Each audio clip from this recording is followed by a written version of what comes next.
Okay, item 14, improvements to Woolston Village Centre. So we've got some staff for this one.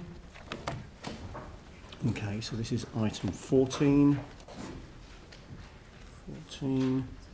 Again, we'll take the report as read. Are there any comments that staff wanted to make on this, or shall we move straight to questions?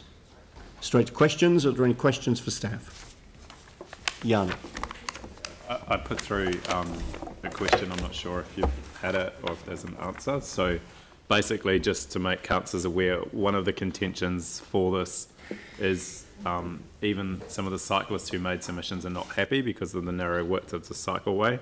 So I just wanted to understand, given that we've got a sort of high level cycleway going along the river, which is about a block away, just kind of where the timing is on that. So, I mean, I'm happy to just read out those questions, or staff have got them as well. I did send them before the meeting. So I just think it'd be quite useful just to get a brief outline of what's happening with the cycleway that's been proposed in terms of timing and ability to maybe consider a section to address the cyclist safety. So I'll get Kelly in the first instance to talk about the cycle lanes going through the village, and then I'll address the cycleway issue. Sure. So we had considerable support for the cycle lanes through Woolston Village.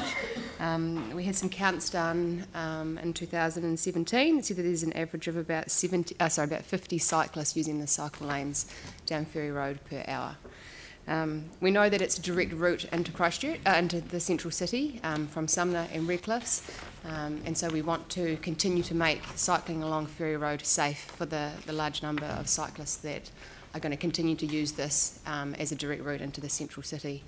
We are aware of the MCRs, which are around the Woolston Village, but we do not believe that they will always cater for the people who want to get directly into the central city, so we're going to continue to cater for them. And the width of them, Kelly? Yeah, the widths, yep. So the existing cycle lanes down Ferry Road at the moment are between 1.3 and 1.5 metres. The proposed cycle lanes in this scheme will be 1.6 metres where there is no parking against the curb, and 1.8 metres where against parked cars, and that is to allow for the cyclist to have room to manoeuvre away from any car doors that are opened. Now the cycle lane, the linkages to the MCRs, so there's 3 MCRs that are nearby. There's Linwood, Linwood Ave, which is the Rapanui cycleway, that's completed.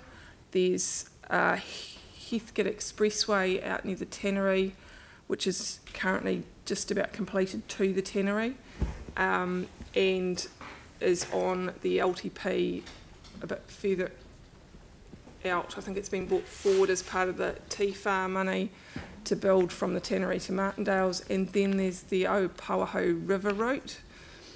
The Ōpauaho River route is currently the cycleways team and the land drainage team are working together to understand what's required, but we're trying to conclude the land drainage discussions before we finalise the cycleway requirements for that.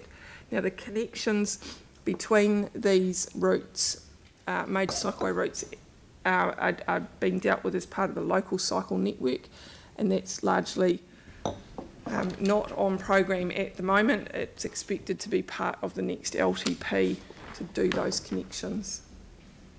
So just the section for the Ōpauaho River, MCR, where we're doing the land drainage work at the moment, when are we likely to have a design for that?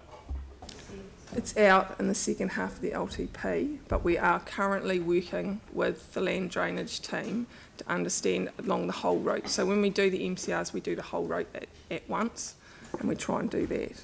But we've broken up other parts and sections. It's just we've got a huge capital spend with that, with the land drainage happening here. Oh, is this the bit along where the banks are being fixed? So this is the just between Radley Street or to Ōpauaho Bridge to the Dyers Road, Tunnel Road roundabout. That there is a section in there where the contractors are in. Is that the one? Yeah, they've just cut down all the trees, or a lot of trees, to do the dredging along there, and I presume they have to reinstate it at some point.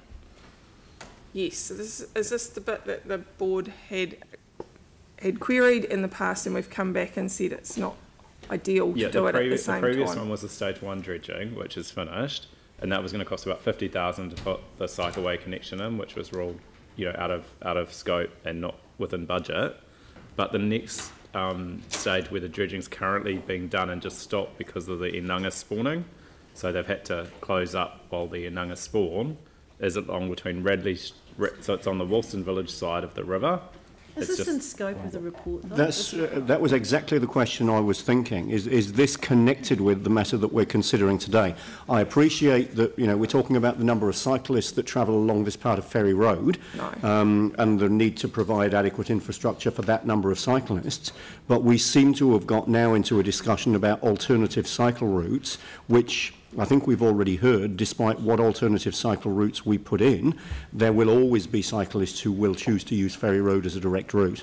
So this seems to be somewhat removed from the matter that we're actually here to discuss today. People have made submissions around the width of the cycleway being concerned, including Spokes, who have actually raised concern about that. I'm happy to talk about the width of the cycleway on this part of Ferry Road, but treatment of stop banks along a different part of the river seems to me to be a different matter. So the width of the cycleway through the village, just to go back to what Kelly said, is increasing from 1.3 to 1.5 to 1.6 to 1.8 metres. It's too narrow. So it's increasing, and that 1.6 to 1.8 is standard or above standard as per the cycleways guidelines. Yeah, and I mean, that's certainly in scope of the discussion that we're having today, and it's useful information, so thank you. The other question I had is, given that we've seen the rise in popularity of the lime scooters, which when you think about the coastal pathway and just the number of new methods of e-bikes and e-scooters going through, and this was in the submissions as well, can you just give us a brief overview of how the design incorporates that mode of transport now? Can I just clarify though, the design was done prior to lime scooters being in, but that Kelly will give you an update on how we think it will accommodate it. So obviously we know that lime scooter users are approved to use the footpath, and they will often also use the cycle lane as well. So the footpaths along the section of Ferry Road are also going to be widened. At the moment they're an average of, they're about 2.3 metres, and they're going to be widened to between about 2.8 and even 3.9 metres in certain sections. And the other benefits of widening the footpaths, it means that there's more room for street furniture and outdoor dining and trees, but it will also have the added benefit of making room for alternative modes of transport. Thank you. Glenn. Thank you. Just looking up the road renewals map to check that will be done as part of this too. Can you? Yes, we are. As a part of Ferry Road, Yeah, the surface isn't in great shape down that section of Ferry Road. So we are working with the maintenance department to make sure that there's coordination with the repair work. Fantastic. Thank you. Any further questions? So do I have a mover for this report? Dion, seconded. Sarah. Any debate? Sarah.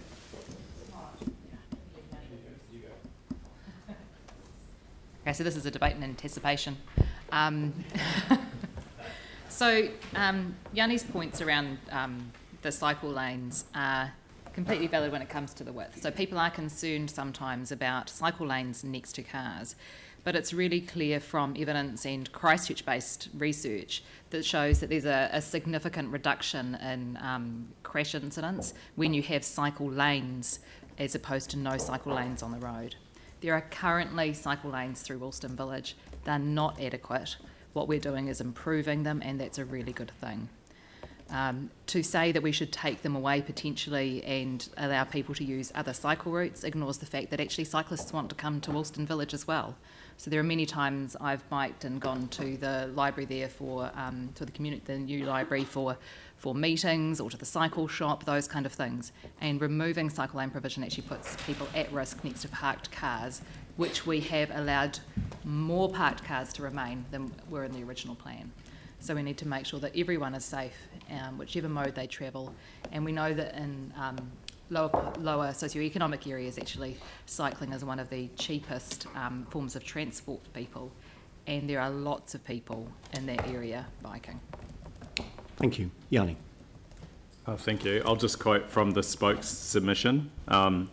With cycle lanes of 1.6 to 1.8 metres width, with no buffer zone hard up against the on-street parking, this project is unsafe and fails to apply Council's own cycle design guidelines, while undermining Council's stated intent to encourage the interested but concerned cyclists. So it then goes on that the narrow width is to accommodate landscaping and street furniture, both of which are dispensed with where on-street parking is prioritised, makes clear that catering to cars is the priority. The central median of up to 1.8 metres along the cycle lanes will encourage cars to use the cycle lanes to pass turning cars and squeeze past cars using on-street parks.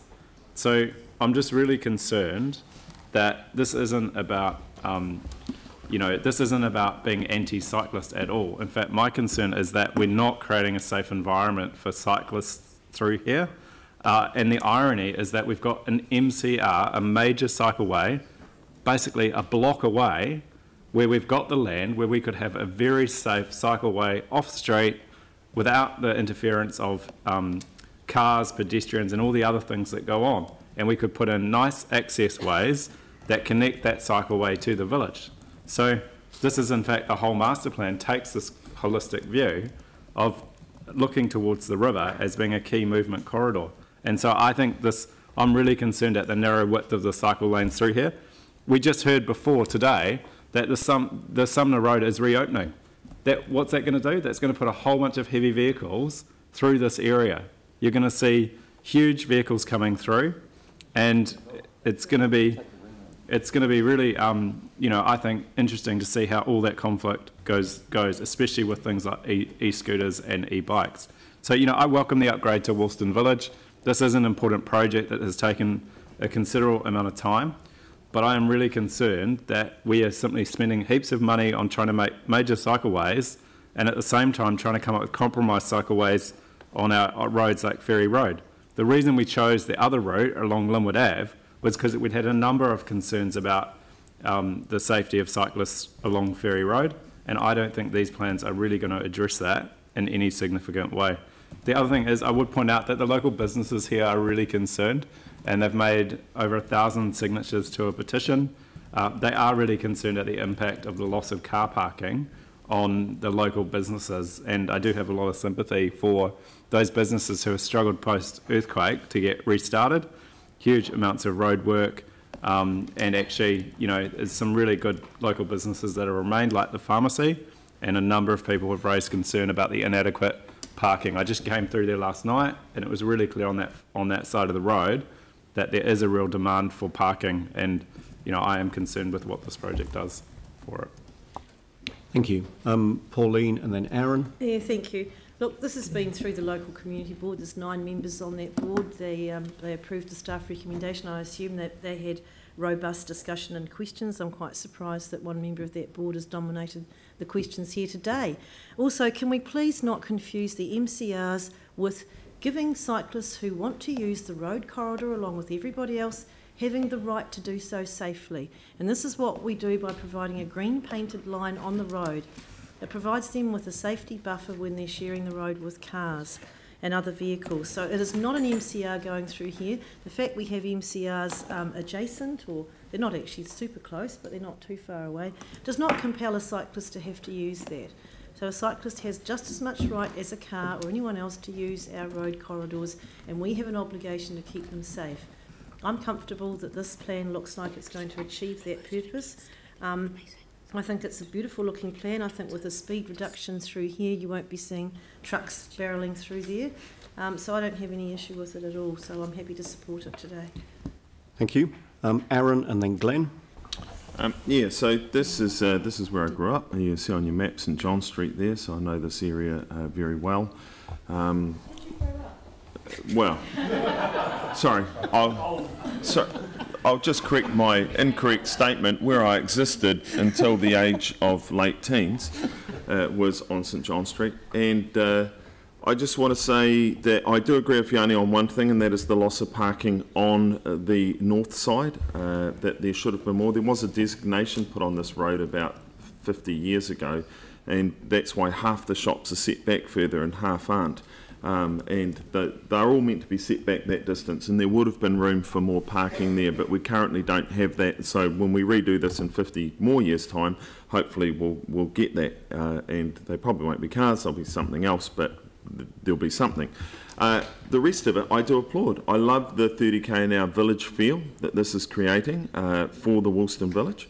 I think that is fantastic. It creates a particular vibe for the area. The cycleways, the cycle lanes, I don't completely agree with Spokes on that. I think 1.8 metres is quite generous. That is that width there. So that is great for the concerned but slightly drunk to get through safely on their bike. It is quite wide. Yeah, I applaud the staff on that. The only concern I share is the one around the loss of parking for those businesses. But then again, there's a really large New World car park off-road right there that the area never used to have. So I compliment the developers of that site that put that in. Thank you, Glenn, and then Dion. Glenn. Thank you. It strikes me, looking at this from outside the ward, that once the Sumner Road is open for as far as that goes, that heavy vehicles, or trucks rather, would probably use the ring road. I'm not sure why they would choose Ferry Road. 1.8 metres, if you've got a tape measure out now, well, that's my height plus 1 inch, so you'd have to have quite a wobble on your bike not to be able to traverse 1.8 metres. And I find there's a kind of incongruence in the argument to say it's not safe, but then bemoan the loss of parking, because if you're cycling down Ferry Road, it seems to me the biggest danger is actually getting doored from car doors opening in front of you, and you either crash into them or you're forced out into the path of a motorised vehicle. So I'm happy to tick this off today. Thank you. Dion. I'm calling you next.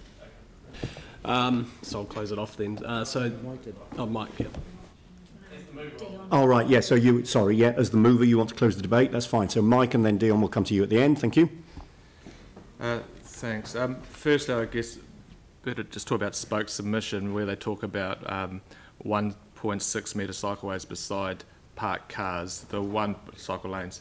The 1.6 metre cycle lane is not beside the cars parked. It's actually just beside the pavement, where it's so beside the cars it's 1.8.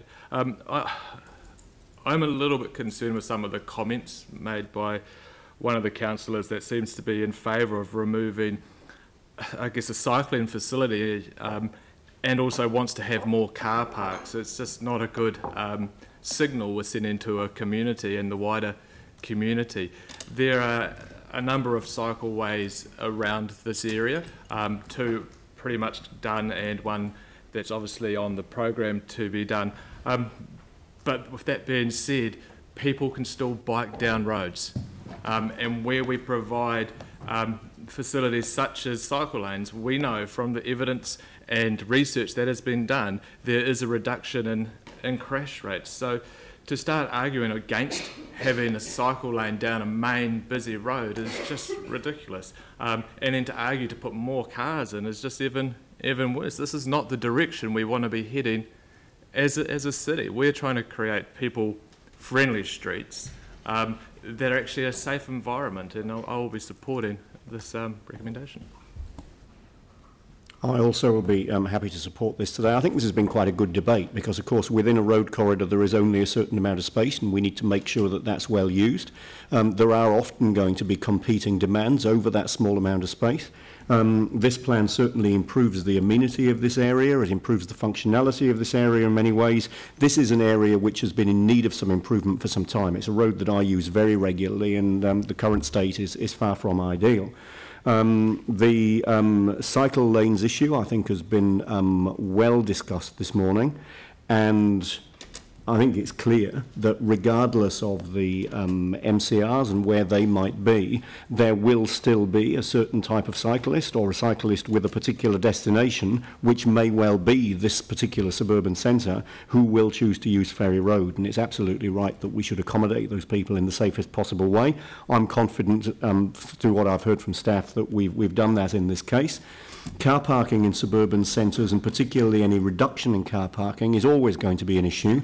and is almost always going to result in commentary from businesses. And I'm pleased to hear that as we've looked at this, car parking reduction maybe isn't as great as it perhaps could have been. So there's always going to be people who will continue to choose to drive to suburban centres, and that's something that we need to continue to accommodate. But really what we're talking about here, as we have in so many parts of town, is finding the space for the safe accommodation of competing uses as we change a road corridor to better suit the amenity and the use of that particular area. I actually think we've found the balance in quite a good way here, and I'll be happy to support this today. Dion. Yeah, most of what I wanted to say has actually been said, so it's good to see there's overarching support there. But I mean, I just really wanted to say is that, in my opinion, I mean, this has been going on for quite some time, ever since the master planning process, and it's been delayed quite a few times. So I don't want to see it delayed any further. The staff, has, in my opinion, have also done a really good job. You know, that the comment around works being disruptive, yeah, they are. And my challenge to the staff is actually to do what we're doing in other parts of the city and get in and get out, and also communicate with those business owners.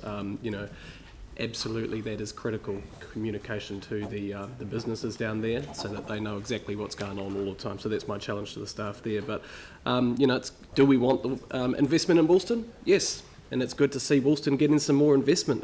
So this is good. Villages are good for pedestrians. That's what we're trying to achieve here. The 30k, slow that down, will be good. There won't be generally heavy vehicles going down there because of the ring road. So really supportive. What did I say? Oh, did you want me to say something more? So very happy to support and make it happen. Thank you. So I'll put the motion. All those in favour say aye. Aye. Against? So one vote against from Janne Johansson. If we can have that recorded, please. That's carried.